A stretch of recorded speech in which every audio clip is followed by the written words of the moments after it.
Gabriel, você acende por favor para mim a lâmpada. Isso, valeu, meu filho. Pode sentar, pode tomar o seu assento. Eu não sei você, mas durante muito tempo da minha vida eu perdi essas oportunidades, né? Às vezes eu ficava nos cultos, o culto pegando fogo, né? O louvor ali, né? O louvor, a brasa queimando no altar. E às vezes eu ficava assim, né? Olhando as coisas acontecer, eu deixava passar esse momento. E depois que eu aprendi como que é gostoso você louvar a Deus, você entregar a Deus, meu querido, eu não quero nem saber. Eu posso estar aonde for, eu posso estar numa igreja que ninguém me conhece, posso até ir numa igreja, porque tem igreja que ela é bastante tradicional, então você não pode dar um glória a Deus, levantar a mão. Irmão, eu nem vou, porque se eu for, eu vou sentir vontade de dar glória a Deus, o pessoal vai falar para mim ficar quieto, mas eu não quero nem saber. Se eu estou sentindo a presença de Deus, eu glorifico mesmo, em nome de Jesus. Eu dou glória a Deus, eu dou aleluia, e você aqui tem liberdade, em nome de Jesus. Então não retenha, não seja pão duro, não economize. Dar glória a Deus aqui é de graça, então pode gloriar, pode glorificar à vontade. Sentiu vontade, sentiu desejo, dá um glória a Deus, levanta sua mão, fala aleluia, pula da cadeira, mas deixa o Espírito Santo de Deus te usar, em nome de Jesus. Eu lembro que uma vez uma irmãzinha perguntou para mim, falou: pastor, às vezes eu sinto uma vontade de dançar, né, de pular, será que eu não vou escandalizar? Eu falei: minha irmã, o que escandaliza a igreja é pecado. Então se você quer pular, saltar, irmã, fica à vontade. Se é para glorificar a Deus, não retém o Espírito Santo, não engaiola o Espírito Santo não, em nome de Jesus. Pode deixar fluir, em nome de Jesus, que o importante é Deus ser glorificado através da tua vida. Amém? Glória a Deus, aleluia. Coloca para mim 2 Crônicas, por favor. 2 Crônicas 20, capítulo 20, versículo 20. Um texto bem conhecido, um texto que o finalzinho dele a gente sempre está em alguma mensagem mencionando, mas hoje eu quero pegar ele como base para ministrar uma palavra na sua vida financeira. Antes de nós irmos para a palavra, a nossa palavra do tema deste mês de junho, ele faz cessar as guerras. Eu queria primeiro passar essa palavra do coração de Deus primeiramente ao teu coração. 2 Crônicas capítulo 20, versículo 20, o finalzinho, o profeta Josafá, ele está no vale de Tecoa. O pessoal está meio assim, indo para uma guerra, e o pessoal está meio aflito. Será que vai dar certo? Será que não vai dar certo? Nós vamos ganhar, nós vamos perder? E ele fala no finalzinho aqui. Eu já ministrei sobre essa passagem, mais para frente eu vou ministrar de novo. Essa passagem é linda. Como que Deus dá o livramento para o povo de Israel aí, para o povo de Deus, através só do louvor. Só através do louvor Deus, né, faz um milagre ali. Então o finalzinho ali, depois do ponto de Jerusalém ali, ó, Jerusalém ponto, diz assim, ó: crede no Senhor vosso Deus e estareis seguros, crede nos seus profetas e serei bem-sucedidos. Tem uma tradução que diz: e prosperareis, no finalzinho. Eu vou ler mais uma vez: crede no Senhor vosso Deus e estareis seguros, crede nos seus profetas e sereis bem-sucedidos. Eu posso ouvir um amém? Aleluia. Tem muitos ditados populares, né, que falam por aí. Tem um que falam assim: se conselho fosse bom, ninguém dava, vendia. Mas isso é um ditado do mundo, porque na verdade conselho, um bom conselho é raro, um bom conselho é caro. Quando uma pessoa te dá um bom conselho, ela pode até salvar a sua vida, você sabia disso? Mas eu prefiro acreditar o que a palavra de Deus diz. Em Provérbios capítulo 11, versículo 14, a Bíblia fala que na multidão de conselheiros há sabedoria. Sabe o que quer dizer com isso? Aquelas pessoas que são experientes, tipo os nossos pais. Quando os pais vão aconselhar o filho, e o filho, não, você não sabe de nada, né? Fica falando, às vezes, dando bronca no pai, na mãe. E o pai e a mãe só está falando porque já tem experiência, porque talvez já fez aquilo e deu ruim, ou então está dando um conselho para o filho ou para a pessoa ir para aquele lugar, que vai por aqui que vai dar certo. Eu já fui, eu conquistei, eu me dei bem, então pode ir por aqui. E muitas vezes o nosso coração enganoso, orgulhoso, a gente não ouve os conselhos dos mais velhos, das pessoas experientes. Na minha caminhada, principalmente depois que eu assumi o pastorado, que eu assumi uma igreja, eu ouço muito os conselhos dos pastores que têm uma longa caminhada, que já têm experiência. O meu líder, meu apóstolo, outros pastores que já tinham igreja antes de mim, e aí eu ouço muito as experiências. E diversas vezes eu deixei de me dar ruim, né? De quebrar a cara lá na frente, porque eu ouvi o conselho. Ouvi o conselho de pessoas que tinham experiências.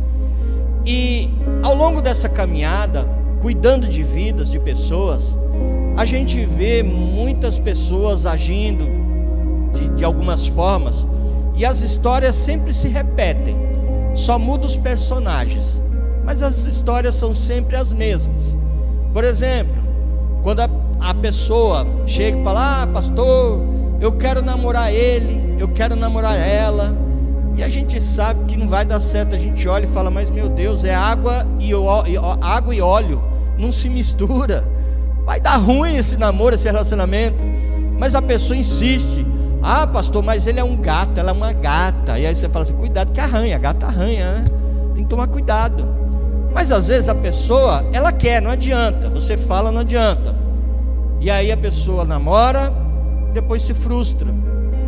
Quando a pessoa quer casar, então, que a gente fala assim: espera mais um pouco, a pessoa ainda não está crente mesmo. E aí a pessoa vem e fala assim: não, quando casar vai mudar, pastor. E a gente sabe que não muda, pode dar uma melhorada. Mudar não muda completamente, às vezes, principalmente quando a pessoa já tem uma certa idade. Ela foi daquele jeito toda a vida dela, você acha que vai mudar? Não muda, pode dar uma melhorada, eu acredito que melhora.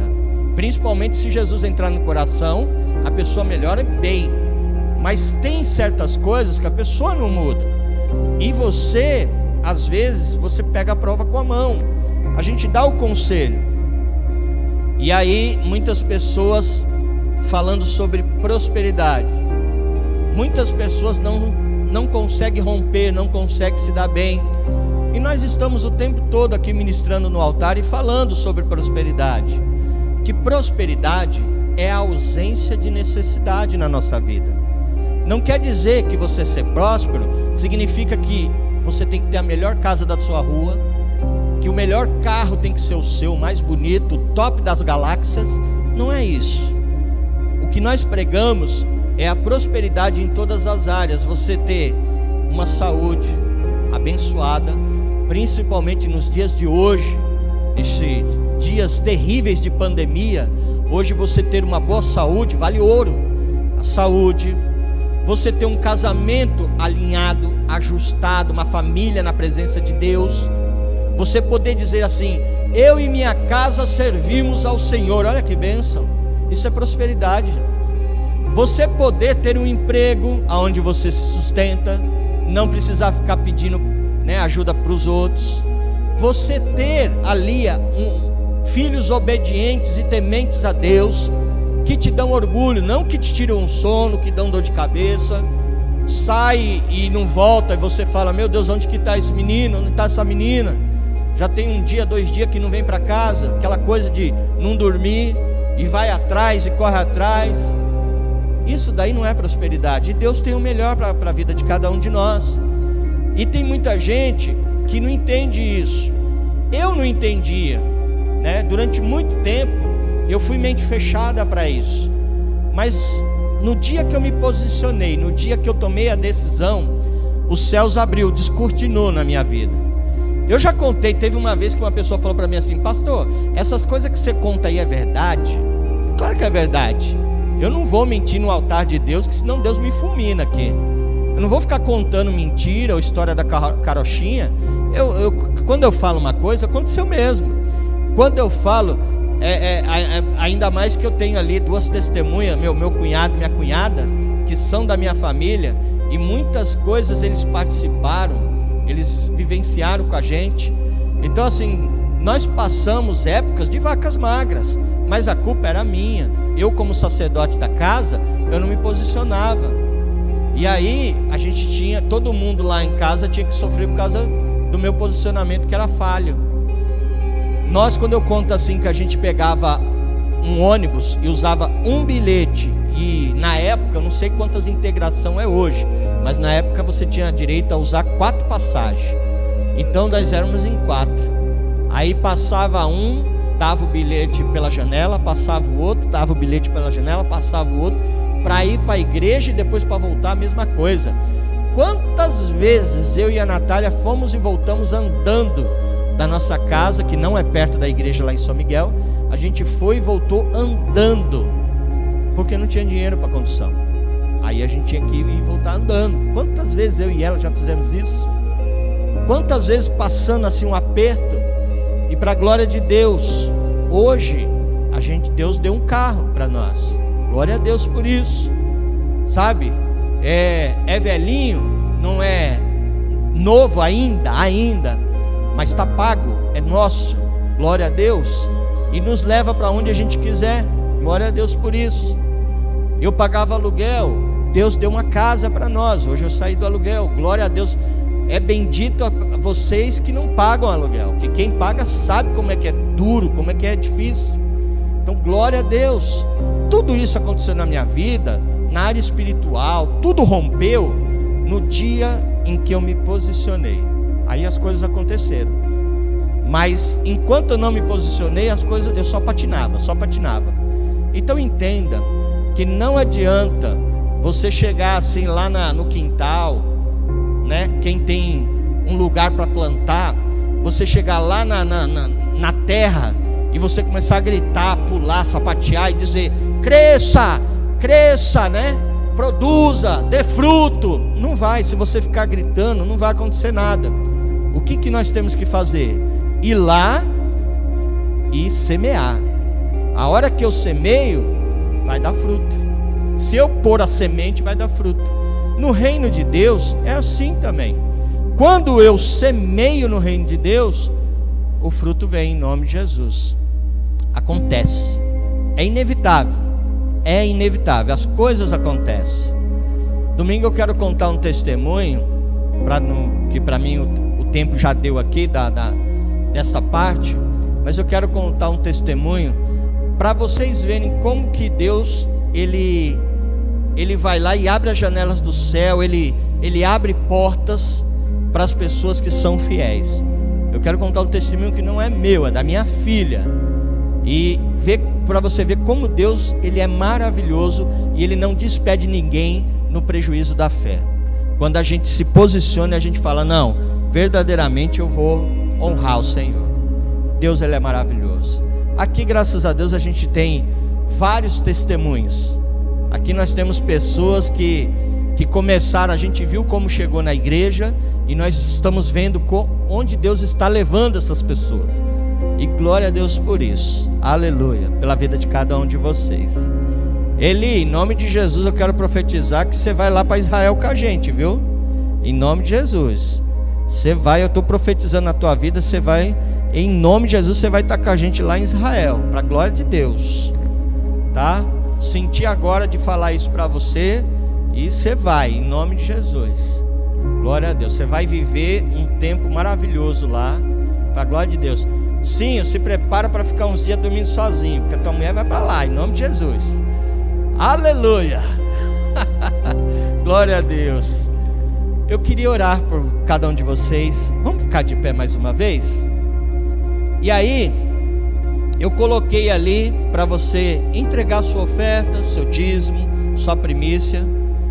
E hoje talvez você não tenha Aí você fala: pastor, hoje eu não trouxe uma semente. Não tem problema. Você vai, com certeza Deus vai trazer na tua mão durante a semana. E aí domingo você traga. É Santa Ceia domingo. Então aí você traga na Santa Ceia a sua oferta, o seu dízimo, o seu voto, a sua primícia. Se você tiver alguma dúvida, fale com a gente. A gente vai explicar qualquer dúvida que você tiver a respeito desse assunto. Não fique com dúvida. A você que está assistindo esse vídeo, se você sentir no coração de primiciar também nesta obra, neste ministério, o nosso telefone, nosso contato vai ficar na descrição. Aí, garota, aprendi, tá vendo? Ele pega no meu pé. Pai, não é sinopse, é descrição. Então, ó, tá vendo? Aprendi, ó. Vai ficar na descrição. Aí você vai poder lá entrar em contato, que a gente passa a conta, o Pix, para você estar ajudando o Ministério Manancial Aricanduva, tá bom? Vamos orar. Senhor, mais uma vez, ó Pai, nos colocamos, ó Pai, no Teu altar, Jesus. Pai, primeiramente eu quero louvar o Teu nome, Senhor Deus, pelos mantenedores, ó Pai, da Tua casa, aqueles que todo mês, ó Pai, tem, Senhor Deus, se colocado na brecha, tem, Senhor Deus, chegado junto com a gente, ó Pai, neste propósito, Senhor, que o Senhor possa alcançar a cada um e abençoar o lar, o trabalho, a vida, a família de cada um dos Teus filhos. Papai, também eu coloco no Teu altar, ó Pai, a cada um, Senhor Deus, que está aqui e nesta noite vai, Senhor Deus, semear, ó Pai, trazendo uma semente no Teu altar. Meu Deus, que o Senhor abençoe, meu Deus, que o Senhor supra aquilo que os Teus filhos necessitam, aquilo que o coração dos Teus filhos deseja, em nome de Jesus. Vai de encontro a cada um, Senhor Deus, abençoando, dando, Senhor Deus, para cada um, Senhor Deus, a prosperidade na área que os Teus filhos necessitam, para a glória de Deus. Louvado seja o Teu nome, meu Senhor. Obrigado, meu Deus, obrigado pela vida desta família linda, Senhor, em nome de Jesus. Nós te louvamos e te agradecemos, meu Senhor. Amém e amém.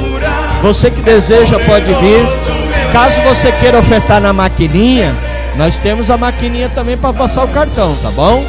Aí você pode procurar o Nicolas ali, que ele passa para você. Aleluia. Sobre as trevas brilhou, das cinzas luz levantou. Aleluia. Nós temos, durante esses dias, nós temos algumas atividades. Dia 19 deste mês vai ser um sábado, e eu queria ver aí com os homens, tá? Eu não sei se os meninos vão poder ir, mas se eles puderem, dia 19, não sei se tem compromisso. Ah, vai viajar? Ah, então tá bom. Mas assim, quem puder, nós vamos ter uma rede de homens, vai ser lá na sede de São Miguel. Aí, se vocês quiserem ir, a gente se programa, a gente ajeita. Minha esposa está vendo também uma rede de mulheres. Ontem ela conversou com vocês vocês estavam fazendo uma célula online. Pelo que ela está querendo montar, vai ficar. Aliás, vocês mulheres sempre deram um banho na gente, né? A mulherada, quando a gente era lá da sede, eu lembro que para mim reunir 70 homens, eu suava o paletó. Mas dá um trabalho você reunir 70 homens. Minha esposa fazia assim, que nós cuidávamos das redes de homem e mulher lá. Entre tantas coisas, a rede de homem e mulher. Minha esposa fazia assim para a rede de mulher, vinha 500 mulheres. Não estou brincando não. A Eli participou, a Sônia acho que participou também já, né? Aqui, né? Lá não. Mas a Eli já participou lá. E ela sabe que eu não estou mentindo. Aí você fala: pastor, não é menos. Não, é 500 mesmo. Já teve evento de as mulheres procurarem e falar: não dá mais, já acabou, não cabe mais mulher. Ah, dá um jeito. Teve um evento que era um chá que elas iam fazer, e era só 500 mulheres. E eu sei que eles tiveram que pôr mais umas 100, 150. Eu sei que naquele chá entupiu. E eu falava: meu Deus, qual é o segredo dessa mulherada? O segredo é que essa mulherada, elas têm apetite mesmo, elas vão pra cima. E eu tiro o chapéu pra vocês, viu, mulherada? Vocês são uma bênção na nossa vida. Glória a Deus pela vida de vocês. Aleluia. Você pode dar um glória a Deus aí? Aleluia. De vez em quando você vai gloriando para mim não se sentir sozinho aí. Salmos 46, meu filho, por favor. Estamos com esse propósito. Ele faz cessar as guerras. Abra sua Bíblia em Salmo 46. Se você não trouxe, o Nicolas vai projetar aqui, você lê comigo. Você pode ler no telão. Durante alguns dias deste mês, não necessariamente todos os cultos, né? O culto de domingo é um culto diferenciado, é o culto da família. Mas pode ser que eu traga uma mensagem em cima do Salmo 46, sim ou não. Mas de quarta-feira eu vou procurar, quando eu ministrar em cima, pelo menos no mês de junho, porque esse salmo ele é rico, ele tem muito conteúdo, ele é lindo. E aí eu lendo e estudando sobre ele, eu vou dizer para você que eu já fiz o esboço de 3 ministrações. Umas 2 horinhas que eu sentei para meditar sobre ele, eu consegui fazer um esboço de 3 ministrações. Para você ver como e ainda tem mais. Eu deixei umas separadas para você ver como que ele é rico. O Salmo 46 ele diz assim: Deus é o nosso refúgio e fortaleza, socorro bem presente na angústia. Pelo que não temeremos, ainda que a terra se mude e os montes se transportem para o meio dos mares, ainda que as águas rujam e se perturbem, ainda que os montes se abalem pela sua braveza. Há um rio cujas correntes alegram a cidade de Deus, o santuário das moradas do Altíssimo. Deus está no meio dela, não será abalada. Deus ajudará ao romper da manhã. As nações se embravecem, os reinos se movem, ele levanta a sua voz e a terra se derrete. O Senhor dos exércitos está conosco, o Deus de Jacó é o nosso refúgio. Vinde, contemplai as obras do Senhor, as desolações que ele tem feito na terra. Ele faz cessar as guerras até o fim da terra, quebra o arco e corta a lança, queima os carros no fogo. Aqueitai-vos e sabeis que eu sou Deus, serei exaltado sobre a terra. O Senhor dos exércitos está conosco, o Deus de Jacó é o nosso refúgio. Você pode dizer glória a Deus? Aleluia, glórias ao nome do Senhor. Eu quero começar dizendo para você que talvez você tenha lido no título, porque eu não sei se a tua Bíblia tem, na minha tem sempre um título para cada salmos aqui. Na minha está falando assim: uma canção ao diretor de música dos filhos de Coré. Uma canção, pastor, uma canção? Sim, salmos, eu já expliquei, eles são poemas, eles são cânticos, eles são hinos. Então por isso que tem muita música que foram escritas e compostas através dos salmos da Bíblia. Eu quero dizer para você, igreja, que existem 150 salmos na Bíblia.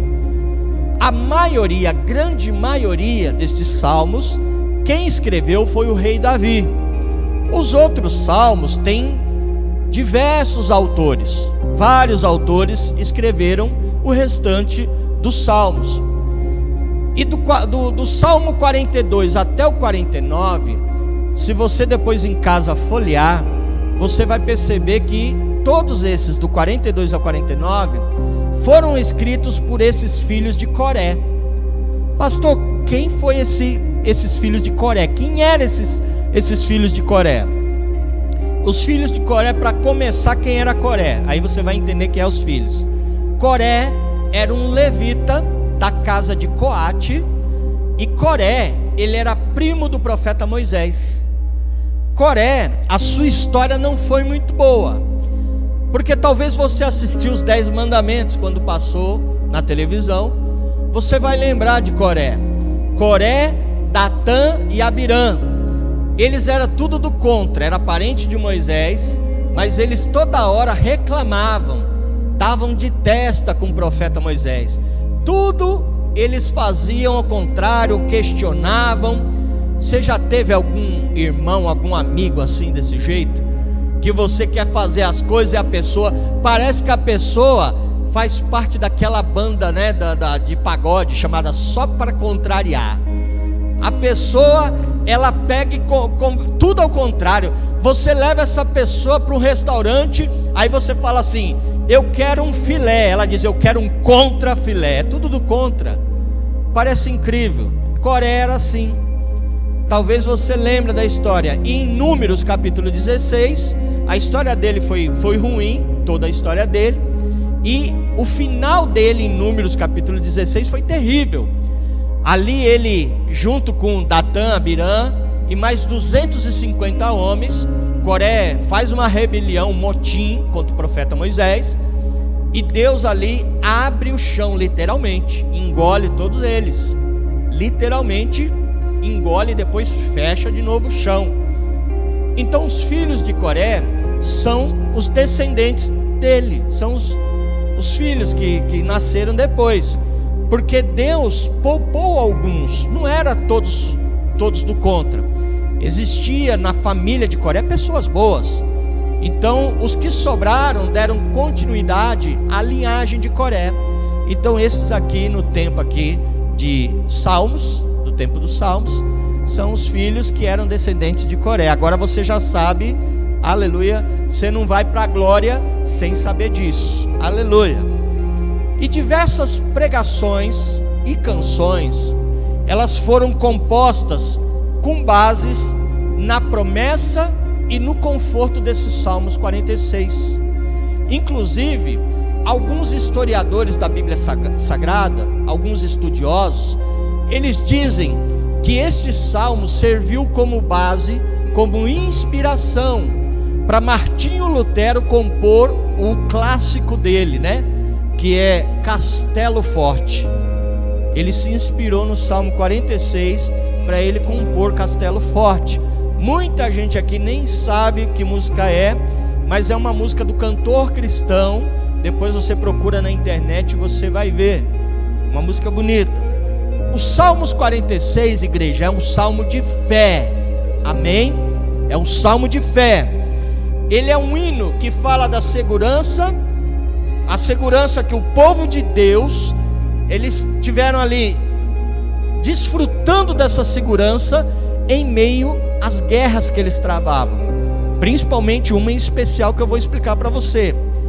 Ele expressa a alegria pelo o livramento concedido do Senhor ao povo de Deus em uma guerra específica. Que guerra, pastor? Segundo também estudiosos, há uma grande possibilidade destes salmos aqui, ele ter sido composto na ocasião em que Senaqueribe, o rei da Assíria, ele invadiu Judá. Então, nessa ocasião, no período ali, ele invade Judá no período do rei Ezequias. Essa história está escrita também, que eu estou falando, em 2 Reis capítulo 18, capítulo 19, está lá em Isaías 36, está lá em 2 Crônicas 32, você vai ver essa história. Pastor, em 3 livros, são textos similares, que contam o contexto, o mesmo contexto histórico. Você vai ver essa mesma história em Isaías, 2 Crônicas e também ali em 2 Reis. Você vai ver a mesma história. Que história é essa, pastor? O exército assírio, ele era a segunda maior potência naquela época. Todos temiam e conheciam a força do exército assírio. E os assírios, a Bíblia fala que os assírios já tinham sitiado Samaria, já tinham sitiado Israel, o reino do norte. A Bíblia fala que os assírios já haviam estabelecido tributo sobre as 10 tribos. O que é tributo, pastor? Quando um povo ia invadir, ia fazer guerra com outro povo, era normal eles mandarem um mensageiro na frente, para esse mensageiro botar terror mesmo. ele botar medo no povo inimigo e ali tentar fazer um acordo, falar: ó, se você não quer entrar em guerra, então você paga um tributo para nós, paga um imposto, um tributo, né? Faz a sua oferta. E aí cidades e nações tributavam, ofertavam, primiciavam para aquela nação não guerrear, fazer guerra, e eles ficavam pagando tributo. Isso daí acontecia direto. O rei Senaqueribe, ele já tinha invadido algumas cidades fortificadas. Aí o que acontece? Ele chega em Judá, aonde está o rei Ezequias, e ele manda o seu mensageiro chamado Rabsaque. Ele manda ir falar com Ezequias, com o povo. E Rabsaque foi, e ele foi fazer o que era de praxe, botar medo no povo, tocar o terror ali. Ele foi tentar fazer pressão e tentar também fazer um acordo. Só que aí o que acontece? Ele chega e ele fez o que foi mandado. A Bíblia conta que ele chega e diz assim: olha, o nosso exército é maior que o seu, o nosso exército já está mais preparado que o seu, nós já estamos emparelhados do outro lado do muro, só esperando a ordem, pronto para atacar vocês. Olha ele causando terror psicológico, né, na turma. Aí vocês decidem, quer guerrear ou quer fazer um acordo, quer se entregar, quer negociar. E se não bastasse, Rabsaque ainda começa a zombar do povo de Deus, de Judá. Lá em 2 Reis, capítulo 18, 23, ele fala assim: olha, o meu rei Senaqueribe disse o seguinte, que dá para vocês 2.000 cavalos, se vocês tiverem 2.000 homens para montar nesses 2.000 cavalos. O que ele estava querendo dizer, né, é o seguinte: ele quis humilhar, ele quis chacotear, ele estava querendo diminuir o povo e o exército de Deus ali. Só que tem um problema: de Deus ninguém zomba, aleluia. Do nosso Deus ninguém zomba. Você lembra de Faraó? Quando Moisés e Arão chegou na presença de Faraó, Êxodo capítulo 5, ali eles pediram para Faraó: assim diz o Senhor, deixa o meu povo ir. Se Faraó tivesse ouvido e ficado quieto, as 10 pragas não tinham vindo, estava tudo bem. O Egito não tinha sofrido o que sofreu, não tinha morrido os primogênitos, estava tudo bem.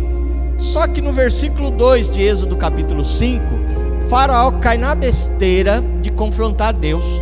Ele fala para Moisés: quem é esse Deus que você vem falando para me dar ordem? Não, ele começou a zombar de Deus. Aí deu no que deu ruim para ele e para todo o povo. De Deus ninguém zomba, aleluia. E o rei Ezequias, aí meu filho, eu vou pedir para você adiantar para mim 2 Crônicas 19, versículo 32 em diante, tá? 2 Crônicas 19, 32 em diante. O rei Ezequias, igreja, quando fica sabendo das afrontas do rei Senaqueribe, ele fica apavorado. Ele vai orar e manda chamar o profeta Isaías. E aí o Senhor toma o profeta Isaías, e ali ele é usado poderosamente pelo Senhor. 2 Reis capítulo 19, versículo 32 em diante, e ele diz assim para o rei Isaías: portanto, assim diz o Senhor acerca do rei da Assíria: não entrará nesta cidade, nem lançará nela flecha alguma, tampouco virá perante ela com escudo, nem levantará rampas de cerco contra ela. Pelo caminho por onde vier, por esse voltará, aleluia. Nesta cidade não entrará, diz o Senhor. Eu defenderei esta cidade para livrar, por amor de mim e por amor do meu servo Davi. Você pode dizer assim: glória a Deus, aleluia. O que Deus estava querendo dizer é que para ele é assim: esta peleja, esta batalha é minha, descansa no Senhor. Talvez você que entrou aqui, você que está assistindo este vídeo, está enfrentando uma luta, uma guerra, uma batalha. Não sei se lá no seu serviço, na sua casa, na sua família, mas nesta noite o Senhor está te dizendo: descansa, confia, esta peleja é minha, aleluia. Você não vai precisar pelejar, o Senhor, Ele vai na nossa frente e Ele vai fazer cessar a guerra, a batalha na tua vida, aleluia. E naquela mesma noite, a palavra de Deus diz que Deus mandou um anjo, que este anjo, ele foi no acampamento ali dos assírios, e ele feriu e matou 185 mil homens. 185 mil homens. Quando o exército acordou de manhã e viu os cadáveres, ficaram assustados, atemorizados, e fugiram. Senaqueribe teve que fugir, dar meia volta e ir embora. Foi envergonhado pelo nosso Deus, aleluia.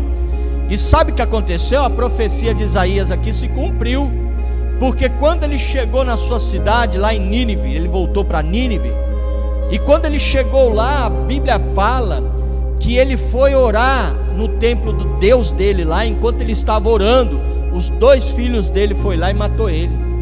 Aconteceu o que a palavra disse. Glória a Deus. Deus não é homem para que minta, e nem filho do homem para que se arrependa. Quando Deus promete uma coisa, Ele cumpre na tua vida, aleluia, creia nisso. E aí o Salmos 46, ele foi escrito, elaborado no meio dessa turbulência. Foi aí que ele foi composto, no meio de toda essa turbulência. E eu não sei se você entendeu a mensagem desses salmos, mas quando esse salmos ele foi composto, as pessoas viviam em guerras, viviam momentos difíceis, mas o coração dos escritores, o coração do salmista descansava e confiava no Deus Todo-Poderoso, aleluia. O mesmo Deus que no começo do culto nós estávamos adorando, dizendo: quão grande é meu Deus, aleluia. É esse Deus, eles descansaram nele. E aí eu te pergunto, igreja, o que fazer quando o nosso mundo desaba? Quando todas as coisas à nossa volta parece que explode, parece que não tem mais jeito, a gente não sabe mais o que fazer. O que fazer para manter a calma, a nossa serenidade, quando o mundo à nossa volta está em conflito, está em guerra? Como que eu posso manter um coração e uma mente tranquila, serena, no meio desta pandemia que estamos enfrentando? É difícil, mas o segredo é você acreditar e confiar no Deus da nossa salvação, aleluia, glória a Deus. Eu posso ouvir aí um amém seu? Glória a Deus. João 14, 27, ele disse assim: deixo-vos a paz, a minha paz vos dou, aleluia. O Salmos 46 mostra para cada um de nós que Ele faz cessar as guerras às nossas voltas. Aquilo que nós estamos enfrentando, Ele faz cessar. Que é possível desfrutar de paz em meio à tribulação, em meio à guerra. É possível sim. E a Bíblia fala, olha um segredo do rei Ezequias. A Bíblia fala que o rei Ezequias, ele alcançou o favor de Deus mais do que os reis que antecederam ele. Qual era o segredo deste rei então? Por que que ele alcançou? A Bíblia fala, porque ele andou com Deus. Está aí o segredo. Quer cessar as guerras na tua vida? Quer viver momentos de paz? Quer alcançar o favor de Deus na tua vida, igreja? Ande com Deus, aleluia. A hora que você começar a andar com Deus, você vai dizer igual Jó diz: antes eu te conhecia, Senhor, de ouvir falar, mas agora os meus olhos te veem, porque eu ando contigo, de andar contigo. E aí você vai sair do natural e vai começar a andar na dimensão do sobrenatural. E você vai viver, vai vivenciar experiências que jamais você sonhou. Aquilo que diz, olhos não viram, né? Ouvidos não ouviram, né, aquilo que Deus tem preparado para você, igreja. Aleluia, aleluia. E o ser humano, ele é engraçado, né? Você já percebeu que quando nós podemos assim pedir socorro para alguém, a gente está tranquilo. Bom, eu pedi socorro ali, né, para o irmãozinho, para a irmã, então eu acho que ele vai me ajudar, ela vai me ajudar. E você fica confiando. Mas aí a pessoa fura com você, e aí só Deus, a pessoa furou, agora você só tem Deus para te ajudar, e a pessoa fica desesperada. A pessoa, o camarada começa a pensar em suicídio, cortar os pulsos, começa a pensar em pular da ponte. Aí você fala assim: meu Deus, como assim? Não é esquisito? Não é uma coisa contraditória? Porque na hora que fala só Deus, opa, agora sim, agora vai acontecer. Aleluia. Mesmo, eu quero dizer para você, ou para você que está assistindo esse vídeo, mesmo até que a medicina te enganou, algum parente disse para você, falou assim: olha, tudo que nós podíamos fazer, já fizemos, agora só Deus. Então descansa, está na mão dele. Aleluia. Está na mão do nosso Deus poderoso, nosso Senhor. Aleluia. Essa pessoa está bem cuidada na mão do Senhor. Aleluia. Tenha fé. Glória a Deus. Olha, e se disseram para você, outra coisa também que eu quero falar, se disseram para você que quando você aceita Jesus, aí acabou a turbulência, acabou os problemas, olha, aceita Jesus, que você não vai ter mais luta, não vai ter mais guerra na tua vida, eu sinto muito, mentiro para você. Evangelho não é dessa forma. Evangelho sem dificuldade, sem problema, isso daí é ficção, isso daí não existe. Eu quero dizer para você que crente passa por guerra e por luta também, crente passa por perseguição também, crente, ele fica às vezes desempregado, fica, crente às vezes está pedindo a Deus que alguém faça algum depósito na conta, para você ir lá passar o cartão e ter um saldo, para você ter um dinheiro na tua conta. Crente também passa por isso. Eu quero dizer para você que sem guerra não é evangelho, mas também sem guerra não tem testemunho de vitória para você dar. Aleluia. O crente, ele passa por luta para depois ele testemunhar a vitória, a bênção que ele recebeu. Eu lembro que um rapaz que trabalhava comigo, eu trabalhei numa empresa há 8 anos, e quando eu cheguei lá, esse rapaz já estava lá, e ele me falava que a mãe dele, bem velhinha, tinha problemas. Ele cuidava, ele revezava com os irmãos para ir dar banho na mãe, porque a mãe não andava mais, bem velhinha, debilitada. E aí ele cuidava, dava remédio, ela tinha vários problemas. E ele tinha, ao longo eu fui descobrindo que ele tinha problema com 2 irmãos. Ele não conversava com o irmão, com uma irmã, já fazia um tempo, ele não estava bem, não conversava. Ele não tinha um bom relacionamento com o pai dele. Então ele tinha um problema, o casamento dele estava complicado. E um dia ele chegou lá na empresa, numa segunda-feira, dizendo: ontem eu fui para a igreja e aceitei Jesus. Eu falei: oh, glória a Deus, paz do Senhor, meu irmão. E as coisas começaram a mudar, as coisas começaram a mudar na vida dele. Mas ele continuou passando por lutas. E aí, depois de 1 ano e meio, mais ou menos, infelizmente, a mãe dele voltou para casa, foi para o céu, para os braços do pai.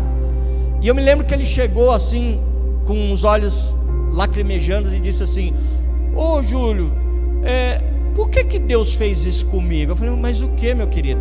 A minha mãe foi embora. Eu falei: mas olha, você não está vendo pelo lado positivo da coisa. Olha que bênção. Você, quando não era de Jesus, olha quantas coisas, começa a pensar como que era a tua vida, como era o relacionamento com a tua mãe, com o teu pai, com os teus irmãos, lá na tua casa. Depois que você aceitou Jesus, a sua vida familiar, o seu casamento foi ajustado. Você se reconciliou com todo mundo da tua casa. Seus irmãos hoje tomam café com você, visita a tua família, você vai na casa deles, né, para tomar café, para almoçar, que ele postava foto, posta até hoje, foto com os irmãos que não falava. O relacionamento com seu pai foi maravilhoso, e para glorificar a Deus ainda, sua mãe nesse tempo todo aceitou Jesus, querido. Você tem dúvida que ela está na glória? É que a gente tem dificuldade de perder as pessoas que nós amamos, mas é uma coisa inevitável, faz parte do ciclo da vida. Uma hora esse corpo vai tombar, uma hora vai acontecer. Nós não queremos a separação, mas olha que bênção que aconteceu. E ele falou: você tem razão, é verdade, eu não estava olhando, eu só estava olhando o lado negativo, mas olhando por esse lado, realmente. Eu me lembro também de um testemunho que eu vi de um pastor. O pastor, ele contava que a mulher dele sofria de uma doença degenerativa. Ao passar dos anos, ela ia ficando sem movimento no seu corpo. E eles, durante um tempo, combinaram sinais. Eles começaram com o tempo a combinar sinais, para que quando ela não pudesse mais falar, não pudesse mais, né, fazer as coisas, com um sinal ele entenderia o que ela está dizendo. E o tempo passou, e um dia ele percebeu que ela estava morrendo. O sinal que ela fez, ela estava falando para ele: eu estou indo para a glória. E ele ficou desesperado, e ela fez um sinal, não sei qual é, não me lembro o que ele fez, mas ele disse, e ela fez um sinal para mim, e eu entendi que ela quis dizer: calma, aquieta o teu coração, eu estou indo de volta para casa. Aleluia. É difícil esse momento, eu sei que é complicado, mas isso é para você entender que é possível nós termos paz em meio a guerras, em meio a dificuldades, em meio a tribulações. É serenidade em meio a dificuldade, em meio a tribulação. É descansar e confiar naquele que escreve os nossos dias. Aleluia, aleluia. Jesus, ele disse: no mundo tereis aflições, mas tem de bom ânimo. O Salmo 125, ele diz assim: os que confiam no Senhor são como os montes de Sião, que não se abalam, mas permanecem para sempre. Aleluia. Eu não sei qual é a realidade em torno da sua vida aparentemente bela. Eu também não sei, porque às vezes você analisa a minha vida pela minha pregação, mas você não sabe o que está me sitiando, os problemas e as guerras que estão me sitiando, você não sabe. Você também não sabe, porque às vezes você analisa a pessoa que chegou no culto, que sentou do teu lado. Às vezes você analisa pela roupa, analisa pelo sorriso que ela esboça, analisa pelo carro que ela chegou, mas você não sabe as lutas e as dificuldades que essa pessoa está enfrentando.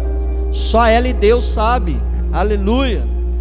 Mas uma coisa eu quero dizer, não importa qual seja a guerra, uma coisa eu quero dizer: esta guerra vai passar, em nome de Jesus. Eu sei disso.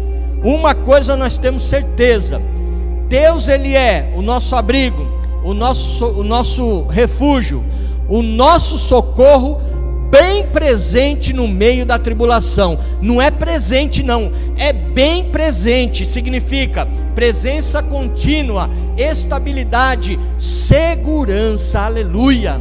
É isso que ele é na nossa vida. Presença bem presente no meio da tribulação. Então descansa e confia no Senhor, porque essa guerra vai cessar. O Senhor vai cessar essa guerra, em nome de Jesus. Eu já estou terminando. Prepara um louvor para nós adorar o Senhor. E eu queria pedir que você levantasse, em nome de Jesus. Tem hora que Deus não te livra da guerra. Como assim, pastor? Ele não te livra da situação. Tem horas que Deus, ele faz isso, mas ele te livra na situação. Quer um exemplo? Daniel na cova dos leões. Deus não livrou ele da cova, mas Deus livrou ele na cova. Sadraque, Mesaque e Abidnego, Deus não livrou eles da fornalha ardente, mas livrou eles na fornalha ardente. Então não importa o que você esteja passando, pastor, eu estou no olho do furacão, ali no meio do vendaval. Descansa, porque Deus é contigo, aleluia. A Bíblia diz, o Salmo 91, aquele que habita no esconderijo do Altíssimo, a sombra do Onipotente